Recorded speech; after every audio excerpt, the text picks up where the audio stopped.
Hey guys, Jordan with the Young Turks and TYT Politics. I hope you are having a good Monday.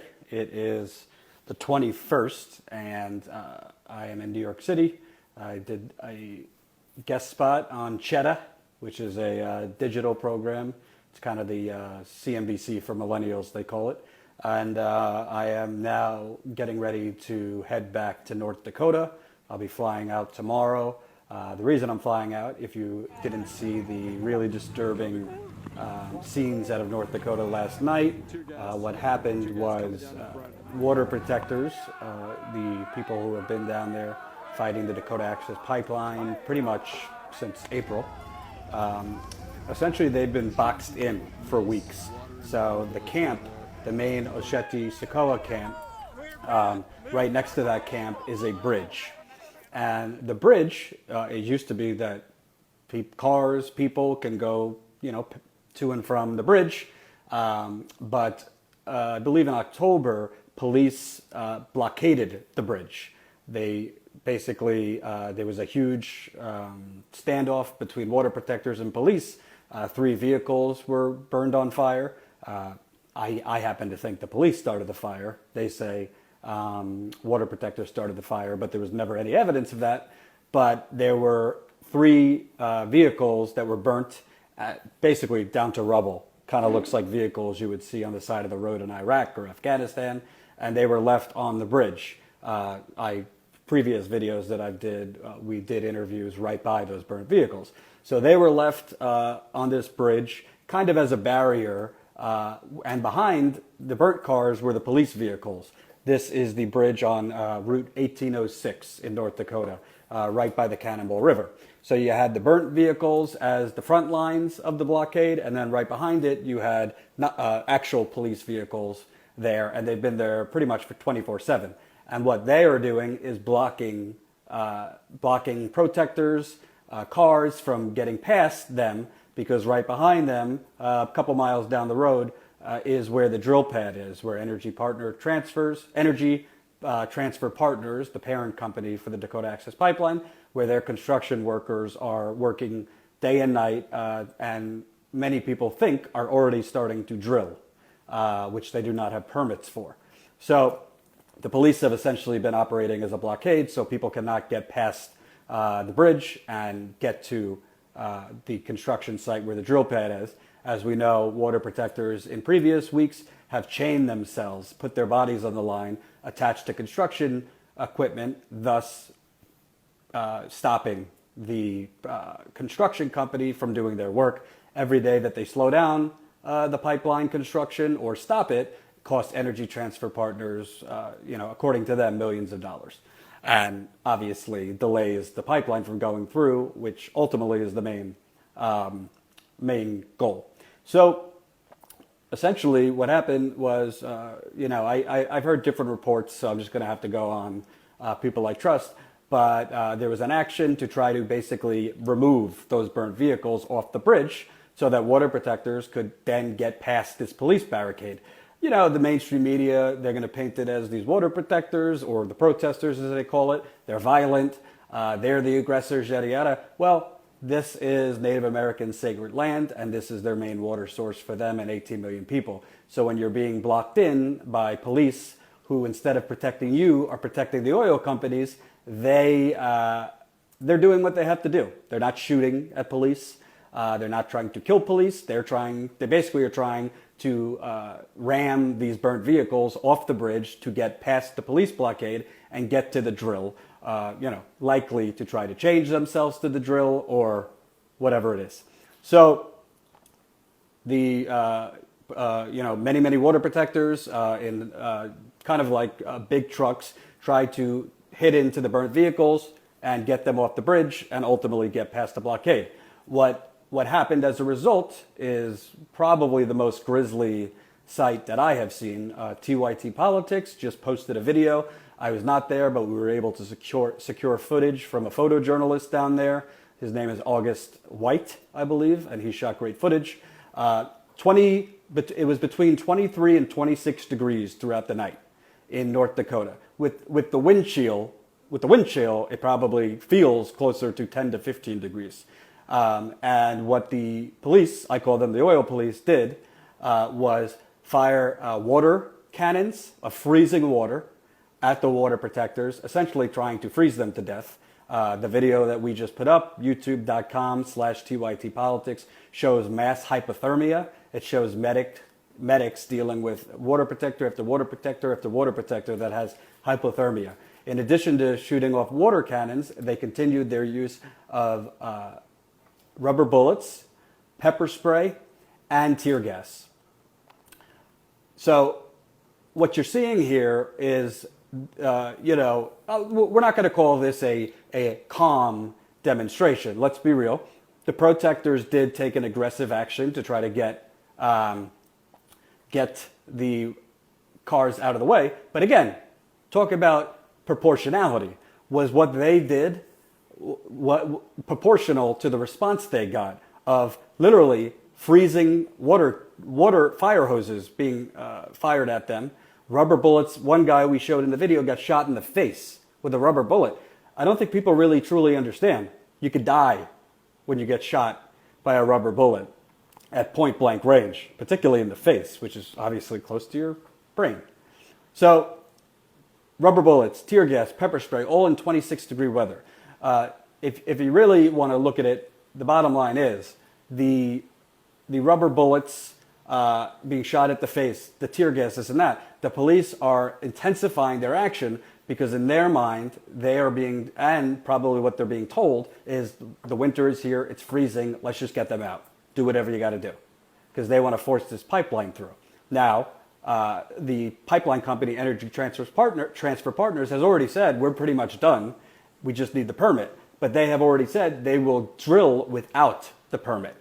They said, we have no choice. And the Army Corps of Engineers, which I've been in touch with, is essentially asleep at the switch, giving me talking points in response and telling me, yes, well, if they do that, we might take action.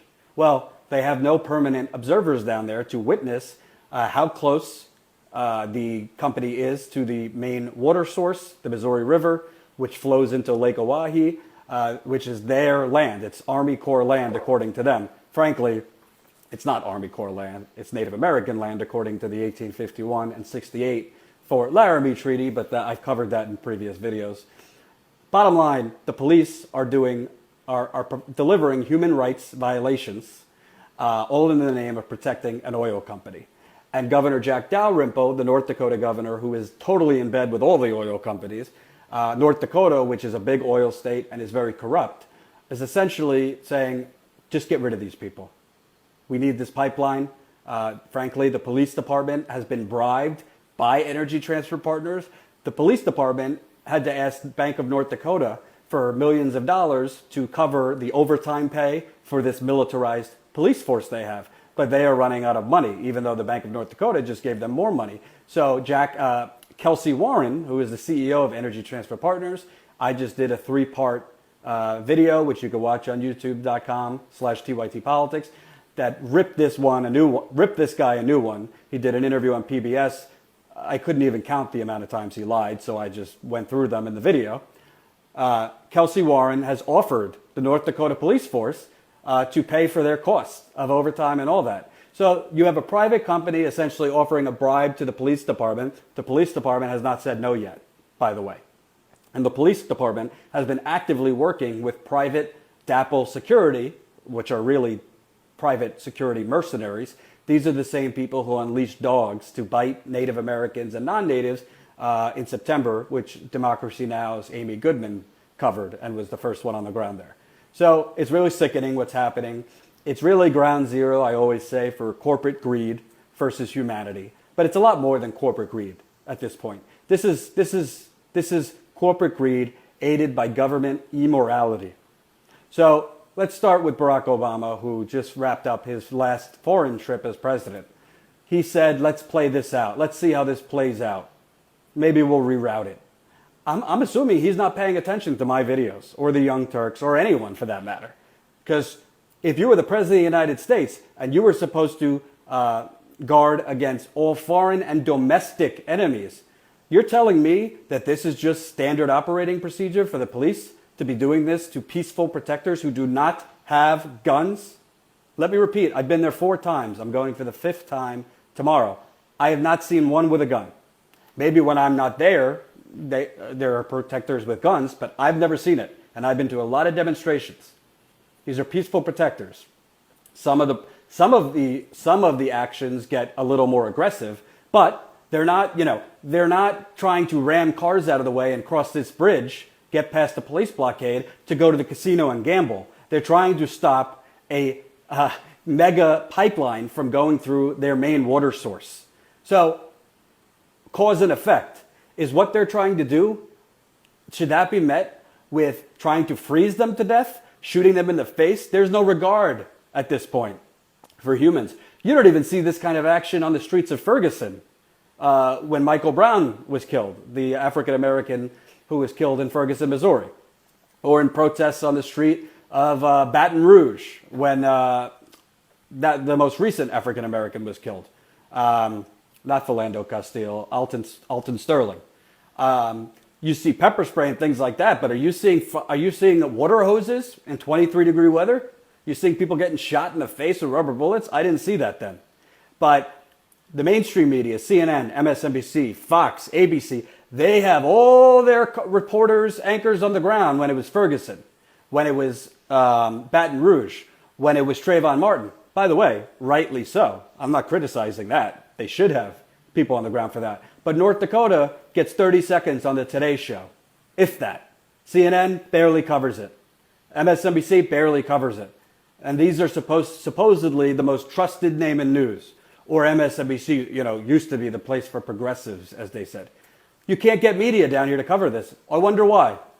Maybe media has a conflict of interest when it comes to oil companies? Maybe, huh? Just maybe.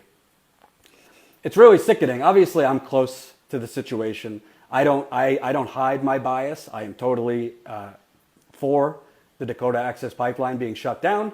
I am totally against the pipeline company. I am totally against fracking. I am totally, one of my top priorities is climate change. So I don't hide my biases as opposed to the rest of the media.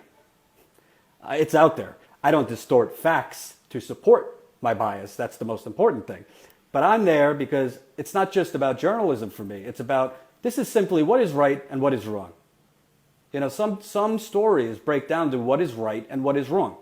The benefit of this pipeline is billions of dollars for a very select few. This is not being used exclusively for domestic oil use. This is being used for foreign oil exports, which is going to make Energy Transfer Partners and Kelsey Warren, its CEO, $3.9 billion he's worth, by the way, just a little bit richer. But as I always say, when is it enough? When's it enough money? 6 billion? 10 billion? 20 billion? Where's the federal government? Hey, Democrats, you just got your ass handed to you in the Electoral College. You want to win back progressives? Where are you, Chuck Schumer? Where are you, Nancy Pelosi? Where are you, President Obama? Why haven't you said anything on this? Maybe because you take money from these oil companies? Bernie Sanders has been out there in front of this. Tulsi Gabbard has been out there in front of this. Nina Turner has been out there in front of this. Celebrities, Shailene Woodley has been out there in front of this. Josh Fox has been out there in front of this. Susan Sarandon has been out there in front of this. Why is it that celebrities and journalists are the ones that care about this more than the federal government that's supposed to protect the people? YouTube.com/TYTpolitics. If you have not seen all our videos, I'm not asking you to spend your whole day watching 70 videos. We have a playlist, Native Americans Fight Against the Dakota Access Pipeline. It has over 70 videos. You're having dinner this Thursday with your Republican uncle, with your corporate Democrat cousin, whatever it is. I want you to show them some of these videos. I want you guys to share these videos, not to give me views, but we got to get this message out there because the mainstream media is derelict in their duty to cover it. I've had conversations, my older brother, God bless him, love him, he watches CNBC, CNN. He doesn't know what's going on there. I sent him one of these videos. He wrote me back, shocked. What the hell? Why isn't Obama doing something? It's not because most people don't care. It's because most people don't know. So you have to know, not only not only is Barack Obama not doing anything, but our future president, Donald Trump, not only is invested in Energy Transfer Partners, he's also invested in another of the oil companies that owns a quarter of this, Pier 66, I believe is the name. Could you look that up for me? Pier 66 oil company owns 25% of this. So Trump has $1 million in Energy Transfer Partners. He has $1 million in Pier 66. Go figure. He hasn't said anything on this. And we'll get to Trump. First you gotta get Obama to do the right thing and revoke the permits or not grant the final permits. But somebody has to wake up here. Somebody has to take a little moral, courageous stance and say, enough is enough. We're not only gonna talk and have interviews, well, we'll let it play out. We're gonna send the National Guard down. Phillips 66, thank you, Naomi. We're gonna send the National Guard down. Obama, he has a month and a half left. It's time to take some moral leadership. It's time, even if you're not gonna shut down the pipeline, at least shut down the police. Send in the National Guard. How many videos do you have to see of peaceful people being shot in the face? You're gonna wait till people get killed? Because that's what's gonna happen. I wish I could stay with you longer. I have a meeting I got to get to. I'm going to be flying there tomorrow. If you have not watched, again, Native Americans Fight the Dakota Access playlist. Go to youtube.com/TYTpolitics. Click on playlist. I'd appreciate you watching, sharing. We got to get this message out there. I've been there my first time since September. Emma has been there with me several times. This is a lot more. It's about more than a pipeline. It's about more than water. It's about what comes next. If you allow this kind of pipeline through the main water source for 18 million people, if you allow people's native lands to be and sacred grounds to be dug up, what's next? They're going to build a pipeline through your kid's daycare center? They're going to build a pipeline through the senior citizen home? I mean, what comes next? Let me add one thing. My amigo Emma wants to add something. I want to add something because, hello everyone. Sorry for the lighting. We're sitting in her dark, dark home. Well, I guess that's it. I'm also in my workout clothes, so sorry about that. But I wanted to make the point about the mainstream media because when I was watching election coverage, you saw that CNN was sponsored by Vote for Energy, which is an American Petroleum Institute initiative that is trying to brainwash people into thinking that, oh, vote for energy, it's so exciting, and so it's going to bring back all these jobs, it's so enlightening. Obviously, the mainstream media, which is still called the liberal media by an overwhelming majority of the country. If you ask any layman on the street, they're going to say, oh yeah, the media is so liberal. If they're so liberal, CNN, with their unlimited resources, maybe send a reporter or two to Standing Rock, where it's been going on for months, and I haven't seen an expose or any big story from CNN who could send any reporter to any part of the country that they want at any time. Emma, they have to cover Mike Pence getting booed at Hamilton. Right, I know. God forbid, the Broadway play. Exactly. And all they needed was an iPhone footage of that. They could send infinite reporters. We have one reporter, and TYT's sending Jordan, now 5th time in a row.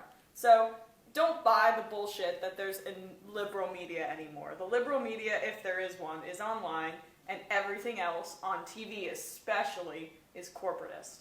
And it just bugs me that that narrative is still out there. And that goes to show, by the way, the power of conservative messaging and how horrible the Democrats and liberals are at getting their message out there. So that's my little point. And Emma, what will you be doing today? I'll be going on TYT Sports. So if any of you guys follow me on Twitter, you'll know that I'm a bit of an NFL fan. I haven't tweeted about hockey, but I'm a sports dork. So I'm going to be going on with Jason Rubin of TYT Sports and be filming a few segments. I've always been a fan of the channel. As you guys know, I've been a fan of TYT and everything that they do for a really long time. So it's going to be very cool going to YouTube space, filming a few segments on the NFL. Go check it out, TYT Sports. There you go. And if you missed some of the videos that have gone up recently, we have a video with a brave Wisconsin police officer who quit the force after seeing the brutality that police have delivered to peaceful protesters. She crossed the line and is now with the water protectors. We have a video with a very brave veteran who basically said he had not seen this kind of force used and military equipment used since his time in Afghanistan. We have videos where a young 18-year-old female water protector had her arm broken by police when she was arrested.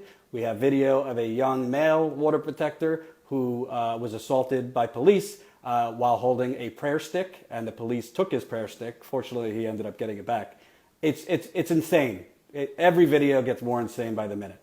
So I'll be back tomorrow, and then there however long I got to be there. Thanks for watching, guys.